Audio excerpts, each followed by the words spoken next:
Welcome sa Dries TV. Kung interesado ka sa ganitong news, huwag kalimutang isubscribe ang ating YouTube channel. Maraming salamat! So ayan, welcome back again sa ating YouTube channel mga kakimpaw, and sa update natin ito ang pag-uusapan natin ay tungkol sa mga importanteng kaginapan kina Kim and syempre kay Paula Avellino ngayong araw po yan ng Sabado. Pero bago po ang lahat, maraming salamat sa inyong patuloy na pagsuporta at pagsubaybay sa mga daily update natin. Kaya naman bilang pasasalamat, narito po ang mga napili kong komento patungkol yan sa naging previous update. Unang komento mula po ito kay Marifel Romualdo. Sabi niya, "Ako der, sobrang happy ko na panood ko kagabi ang The Alibay. Grabe, napaka-intense ng pole dance ni Kimi. Grabe ang isang Kimberly Chu at lalo si Paulo. Grabe, parehas silang magaling, silang mag-couple. Ako hindi makaalis sa kinaupuan ko.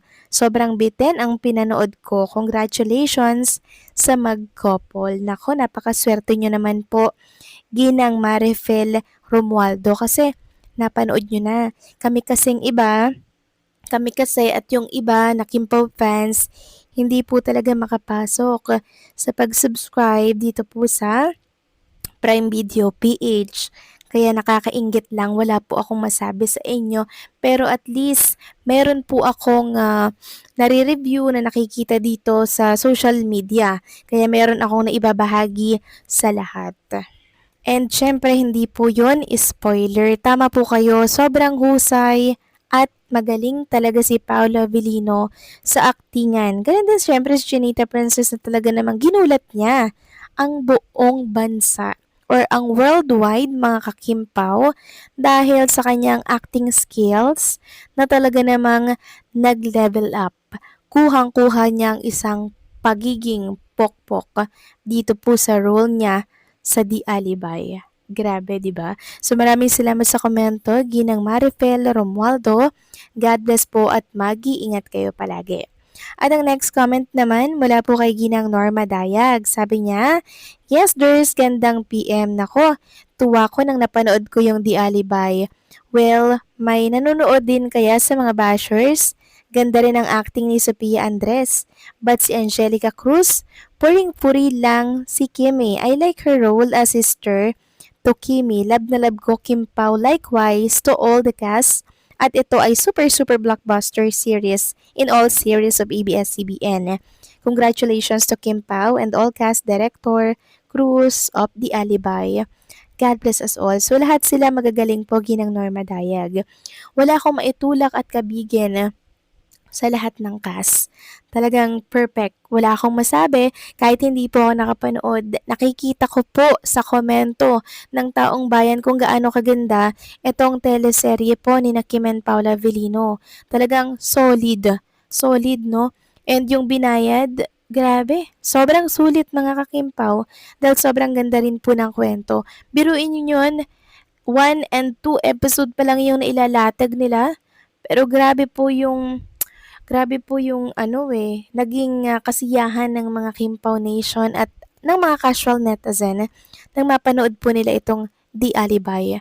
Walang katulad. Mas matindi pa po ito sa linlang ni Juliana Luwalhati, mga kakimpaw. Mahihigitan pa to. And another award na naman ang matatanggap for sure ni Kim and Paula Avellino dahil sa husay at galing na ipinamalas nila sa naturang serye.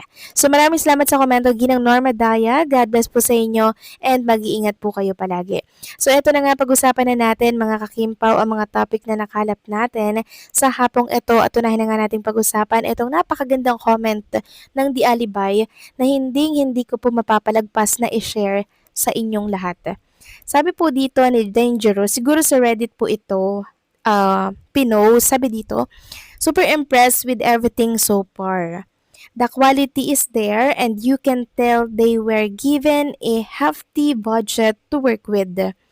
The cinematography highlights Cebu and I'm glad it's being showcased, especially with what's happening in the real world right now. The acting is top tier, as expected when you have the likes of Paolo Avellino, Sir John Arcilla and Shasha Padilla spearheading this project. Kim Chu is stand out though. She's nailed the pokpok accent, and it's actually quite jarring to see her in this role considering her last project was a rom-com. Very happy that she's been diversifying her craft lately. A special mention for Sophia Andres and Angelina Cruz. I think they nailed their scenes so far. To be fair, Sophia and Paolo have enough chemistry to pull up a dysfunctional married couple, and that's a compliment. I'm excited to see how the story develops, really hoping they can maintain this level of storytelling and quality until the very end. So napakaganda ng comment niya, compliment niya kay Kim and Paula Vilino at sa mga cast at maging sa storya po ng The Alibay. So hopefully ma-maintain talaga itong storytelling and the quality po ng series until the very end. Samantalang next topic naman, pag-usapan natin ang ganap kina Kim and syempre kay Paula Vilino ngayong araw po yan ng Sabado. So si Sir Dio po ay nagkaroon ng Holy Mass mga kakimpaw na inatendan po ng mga kilalang personalidad at mga aktres at aktor, and kabilang dito si Kim and Paula Vilino. And ipapakita ko po sa inyo ang mga picture ni Kim and Paula Vilino kasama po ang iba pang mga malalapit po sa kanilang kaibigan. So nasa ilang table sila, magkasama po sila dyan mga kakimpaw.